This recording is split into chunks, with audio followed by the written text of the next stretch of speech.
Hello, my name is Mike, and in this video we're going to be looking at replacing the air pump in our first generation 2007 Chevy Colorado pickup truck. The air pump is part of the emissions control system that operates by putting fresh air into the exhaust for the first 15 or so seconds after you start the engine to help lower your amount of emissions during a cold startup. The air pump is located at the bottom of the engine compartment. You can see it way down there, and it is controlled by this valve over here on the side of the motor. So what it does is when you first turn your car on, it will pull fresh air through this hose and pump it through that valve into the exhaust system to reduce your emissions.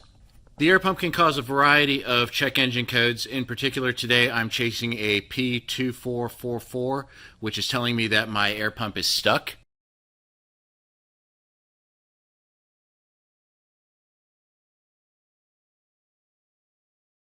I've had some strange sounds coming from the air pump for a while, actually for about a couple of years, and so I figured now that I'm getting a check engine code from it, it is due for replacement.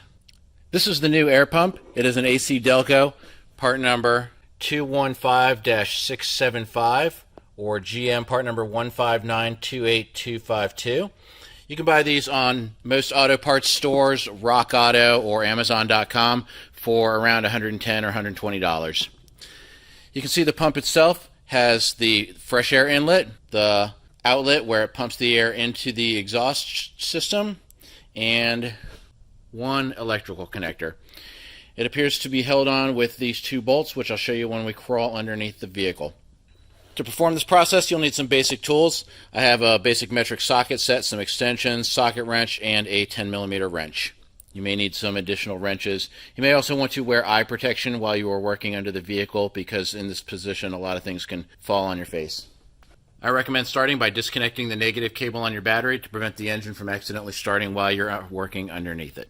To access the air pump underneath the vehicle, you'll first need to remove your skid plate, which is plastic in most Colorados. Some people have upgraded that with an aftermarket metal skid plate, but typically that's a plastic plate under the front of your engine, and it's just held in with these four 13mm bolts.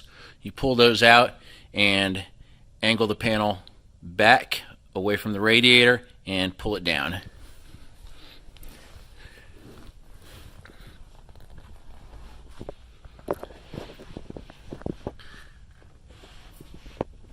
Looking at our air pump from the bottom, you can see the electrical wire, which is just clipped right up here, and those air hoses are at the top, so we can't really see them from underneath of here. This is obviously the pump itself right here, and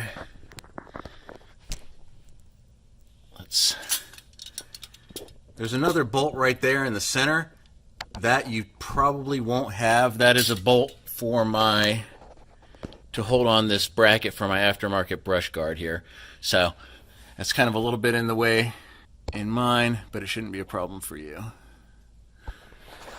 So it appears that the air pump is just held on with those two bolts that appear to be going straight through the frame rail to right here, and then obviously the two air hoses and the wire that are going to need to be disconnected. So I'm going to pause the video while I put my socket wrench on these two bolts and loosen them up, and we'll see if we can't just wiggle the air pump free.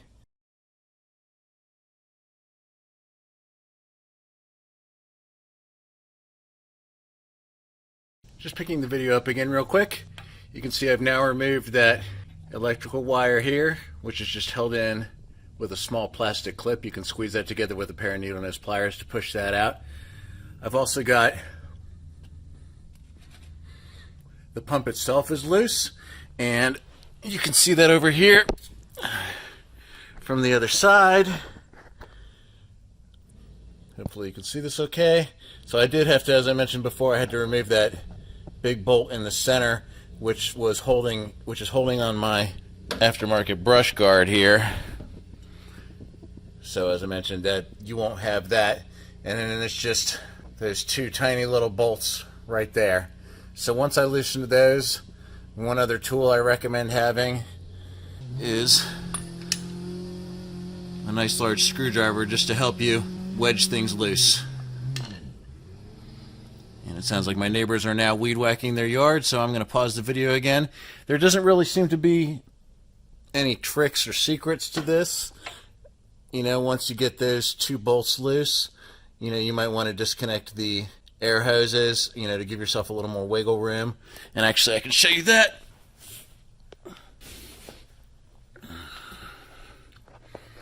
Up here, you can see I've disconnected one of them, and it's just a simple squeeze plastic.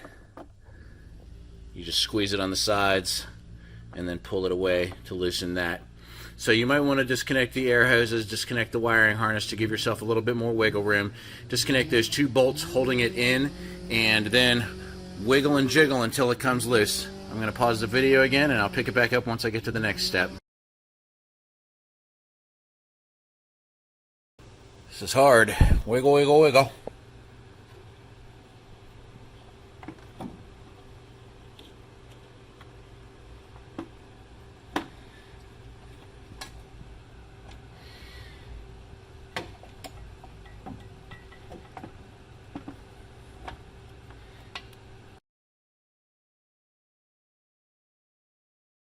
Okay, just picking this video up again for a quick second. Here is my old air pump now removed. Before I put the new one in, I'm going to go ahead and drill this extra hole in here that I needed to accommodate my brush guard here on the front of the truck.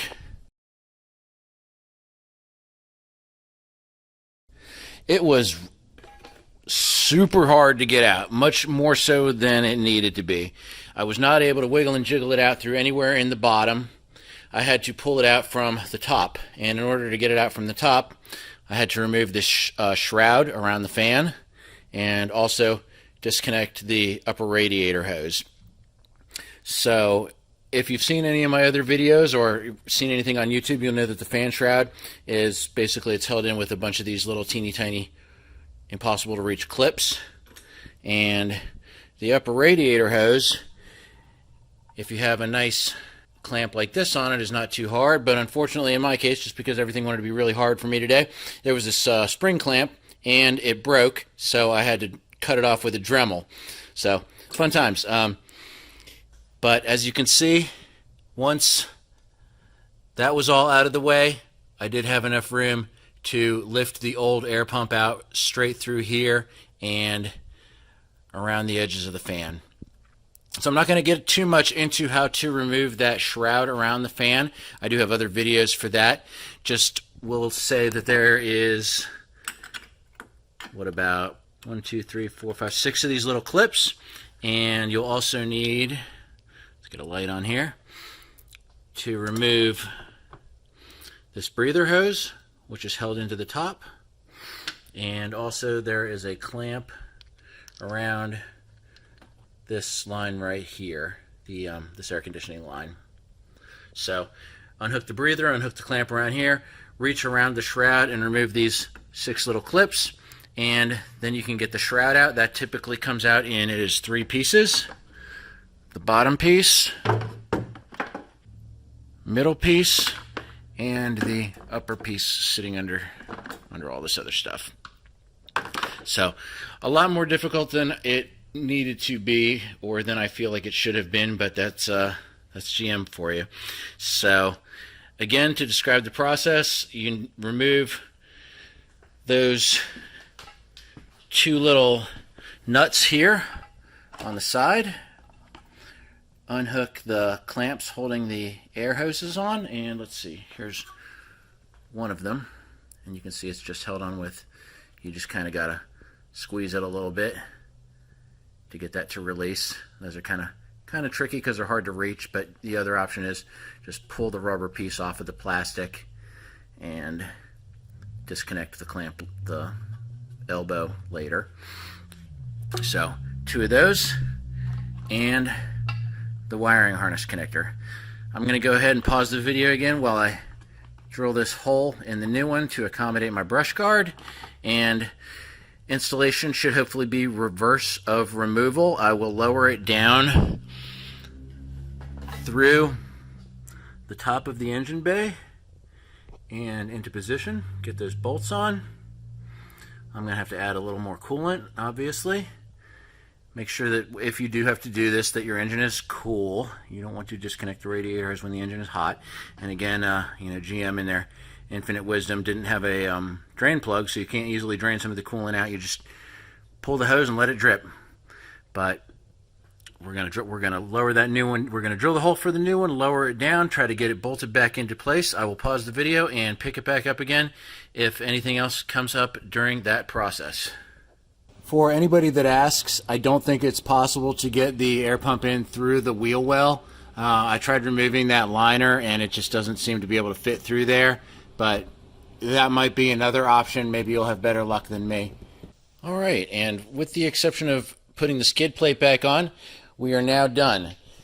I will say that that was a lot harder than it needed to be, owing to the fact that it needed to be taken out through the top rather than just dropping out through the bottom as I expected it would have been removed by. But that's Chevy life for you. Hopefully this video was helpful to you. If it was, please like and subscribe to my channel. I hope to do a lot more car repair and maintenance videos in the future. If you do have any better suggestions for how this pump can be removed, feel free to drop those in the comments. I'd love to hear them. I couldn't find very much information on the forums or online about any other ways to do it, which is why I thought it might be helpful to record this video. Thanks again, have a great day, and stay safe out there.